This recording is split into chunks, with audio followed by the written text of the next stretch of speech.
Hello, and welcome to this week's episode of Unleash Your Voice. I am your host, Priya Sam, and I'm so glad you're here today. If you're new, there are new episodes of Unleash Your Voice that drop every week. They drop Tuesdays, so make sure to follow or subscribe to the show so you don't miss an episode. Okay, I want to start with a confession today. For years, and I mean years, I dreaded small talk, like genuinely dreaded it. I would walk into a networking event or a pre-interview waiting room and my brain would immediately start spiraling. What do I say? Is this awkward? Should I be talking more? Should I be talking less? Am I giving too much? Is this going anywhere? Should I just get to the point instead of dallying around with small talk, right? Honestly, I think a lot of women I work with feel the same way. In fact, I know they feel the same way because I hear it all the time. I hate small talk. It's the reason I don't like networking. Small talk gets written off as fluff, right? As something you have to survive before the real conversation starts. And a lot of women try to skip it all together and just get to what they really want to talk about, which is actually a huge mistake. Because here's what I know now that I wish I had known back then. Small talk is not filler. It's the foundation. The ability to make someone feel seen and heard in the first 5 minutes of a conversation, that is one of the most underrated leadership skills there is. And today, I want to completely reframe the way you think about small talk and show you how to use it as a trust accelerator. By the end of this episode, you're going to have a simple, concrete framework for turning any small talk moment into a genuine trust building opportunity with executives, with hiring managers, with the senior leader you've been trying to connect with for months. Let me give you an analogy before we dive in. If you are someone who goes to the gym or you're a runner, or maybe you have been in the past, you know that it's a bad idea to just start running a marathon one day without any training, right? You cannot go to the gym and just deadlift 200 pounds without learning how to first deadlift 45 pounds, 50 pounds, 100 pounds.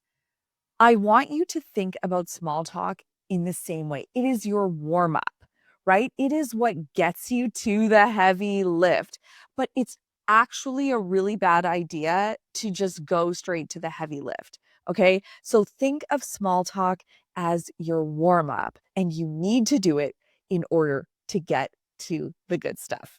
Okay. Let's get into it. I want to start by naming something that I think is really important. The reason small talk feels uncomfortable for so many high achieving women is not because you're bad at conversation. It's actually the opposite.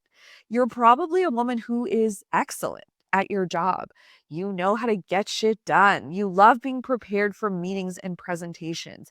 You always have something substantive to contribute to the projects you're working on.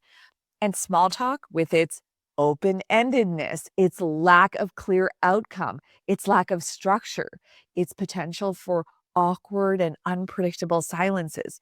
It just doesn't fit the mold when you are someone who likes to plan, when you like predictability. But there are ways around that, and you actually can plan for small talk. And I'm going to tell you how to do that today. There's also a myth that gets in the way, and I hear this a lot. It's, if I'm going to impress a senior leader, I need to be talking. I need to be sharing my ideas, my experience, my value. I need to demonstrate that I can hold my own in a conversation. And that instinct makes a lot of sense. At mid to senior levels, you have been conditioned to perform, to deliver, to show your expertise. But here's what the research and my experience working with hundreds of women will show. At senior levels, rapport isn't built through self-promotion. It's built through curiosity. The most memorable conversations, the ones that turn into sponsors, advocates, and opportunities, they almost always start with one person making the other feel genuinely seen and heard. And that is a skill. It's a skill you can learn, practice, and develop, which means if small talk has felt like a chore, it's not because you're not good at it. It's because nobody ever taught you how to use it strategically. So if you're someone who's thinking, oh, but I'm just not charismatic, or, oh, I'm too shy or introverted, that is not true. You can be all of those things. You can be quiet, you can be shy, you can be more introverted, and you can still be good at small talk because just like weightlifting, to go back to my early example, this is a skill that anyone can learn. I want to give you a new way to think about small talk in this next part of the podcast. So stop thinking of it as something that happens before the real conversation and start thinking of it as a trust accelerator, the warm up, right? The thing that makes everything else possible. Here's why this matters so much. At the most senior levels of any organization, decisions about who gets promoted, who gets tapped for opportunities, who gets invited into the room, those decisions are made based on relationships, on trust, on how leaders feel about you, not just what they know about your track record. And trust doesn't start with a PowerPoint or a strong performance review. It starts with small human moments. It starts with someone asking you a question and feeling like you were genuinely interested in the answer. It starts with a 2-minute conversation before a meeting when you made that person feel seen. I love this quote from Marla Beck. She's the co-founder of Blue Mercury. She says that to build rapport quickly, you should ask open-ended questions. Find out how the other person got started in their industry, how they ended up in their current role. When you do that, you get to know the person better. You communicate that you're thoughtful and curious, and you also grow your own knowledge. That last part is really worth sitting with. Small talk isn't just for the other person, it's data collection for you. Every question you ask is an opportunity to learn what matters to that person, what they value, what energizes them, all of which you can then use to deepen the relationship and tailor your own story and what you share when it is your turn.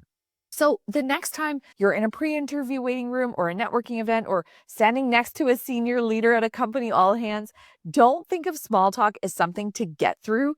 Think of it as your first move in building a relationship that could change the trajectory of your career.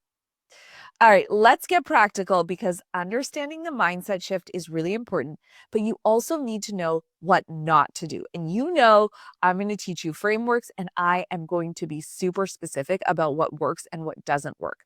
So here are the 3 most common small talk mistakes I see and how to fix each one.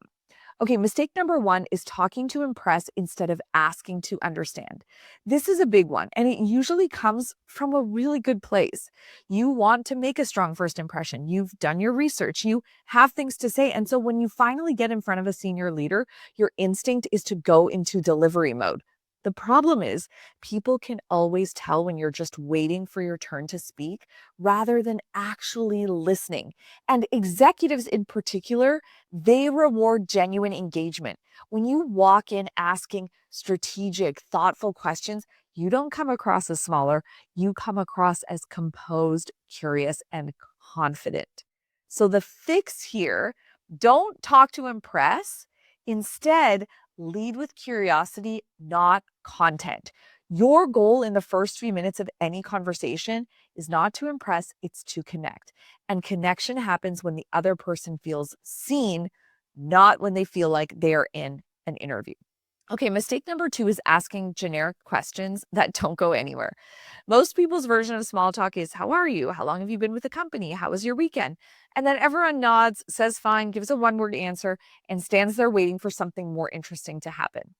The reason these questions fall flat is because they don't invite the other person to go anywhere with them. They're closed, they're expected, they're forgettable.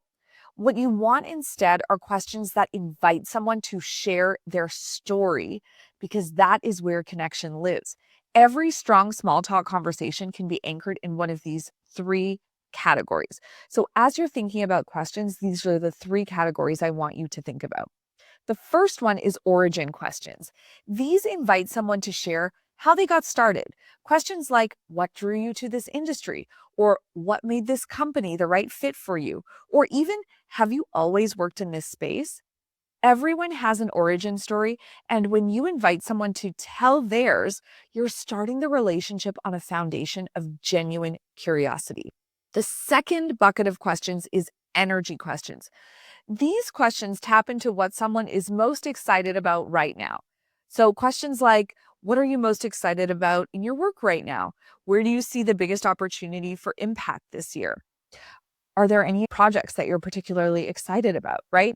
These questions tell you what matters to this person in real time, and they light people up. They give them a chance to talk about something they love and that they're invested in.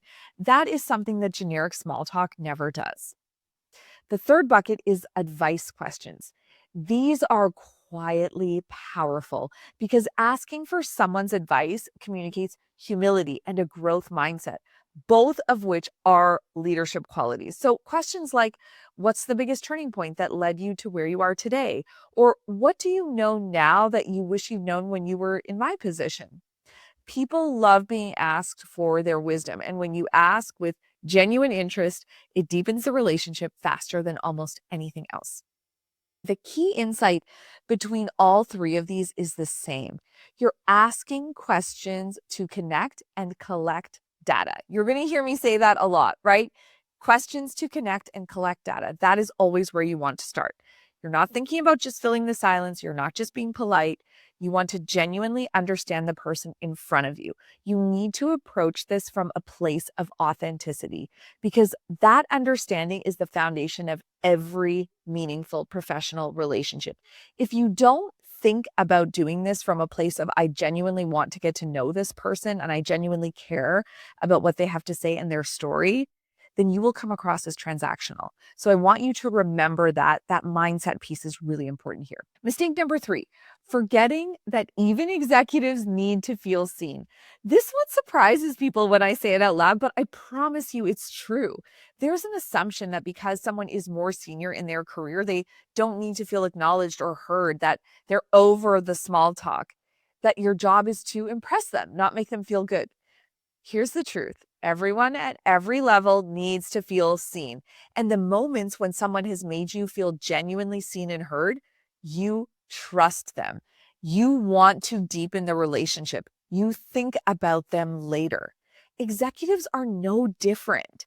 In fact, because everyone around them tends to be in impress mode, the person who shows up with genuine curiosity and actually listens stands out immediately. So the next time you're talking to a senior leader and your inner voice is telling you to perform, pivot. Ask them a question instead. Actually listen to their answer and ask follow-up questions. And watch how quickly the dynamic shifts, because I promise you it will.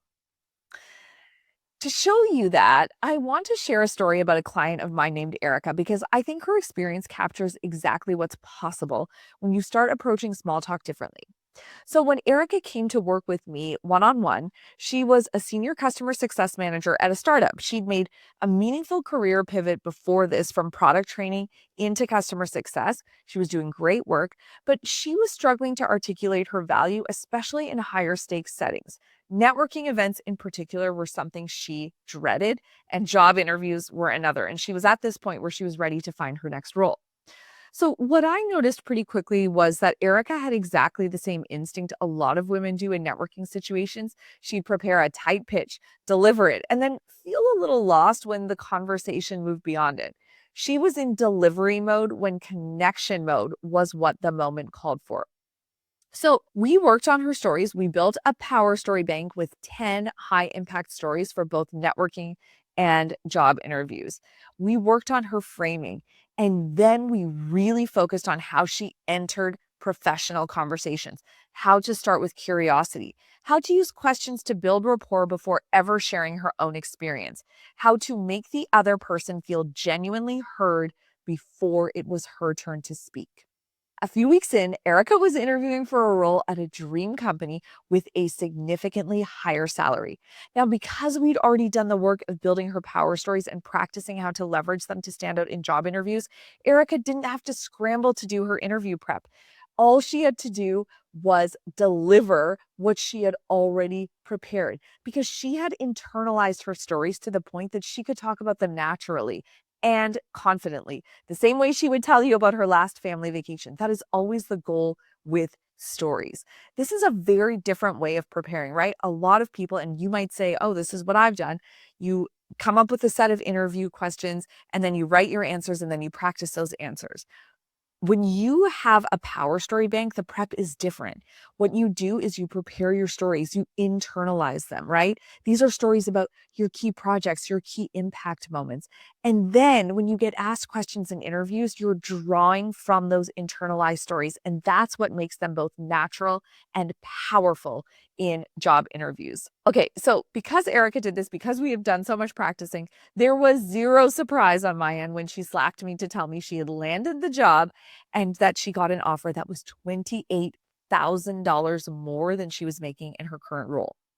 What stood out to me even more about Erica's experience was a message I got from her after she started her new job, because not long after she went to a networking event, the kind she used to dread, and for the first time she said, "Priya, I felt completely prepared. Not just because I had strong stories to tell, but because I finally knew how to show up in that room, how to start conversations with genuine curiosity, and how to make people feel seen, how to turn small talk into something real. I made genuine connections, and I even set up 2 follow-up coffee chats." In her own words, the coaching gave me the tools to bring a more impactful presence to all of my interactions, not just job interviews. That's what happens when you stop treating small talk like a chore and start treating it like the trust accelerator it really is. So here's your takeaway from today. Small talk is not a filler. It's not something to survive. It is the foundation of every meaningful professional relationship. And the women who understand that have an enormous advantage. Small talk is your warm up, and it is what gets you to the successful, heavy lift. You do not have to be the loudest person in the room. You don't have to have a perfectly rehearsed pitch. You just have to show up genuinely curious about the person in front of you. And pick from those 3 question buckets, right? Origin, energy, or advice. And try those questions out in your next professional conversation. Notice what happens when you lead with curiosity instead of content. I promise you, it will feel different. And for those of you who maybe have some nerves or some anxiety, preparing questions in advance can be a really great way to feel like you have some more control in these conversations. And then you can prepare your own follow-up stories too, right? And if that concept resonates with you and you are thinking, hey, I'm ready to do this work, I want to go deeper, then come join me in my free Power Story and Presence workshop. It's happening June 16th to 18th from noon to 1 p.m. Eastern each day on Zoom. We're going to cover all of this and more, so you will learn how to build your leadership stories, how to close the articulation gap, and how to show up with real confidence in every professional conversation. It's completely free, and the link to sign up is in the show notes. You can also DM me presence on LinkedIn or Instagram, and I can get you signed up. If you know someone who needs this episode or the workshop, then share the links with them, because I know that woman deserves to feel confident in the next room she enters too. Make sure you follow or subscribe to Unleash Your Voice so you don't miss an episode. They drop every Tuesday. I will see you next week, or maybe in the workshop if you're joining. And until then, remember, your story is the one thing you have that no one else has.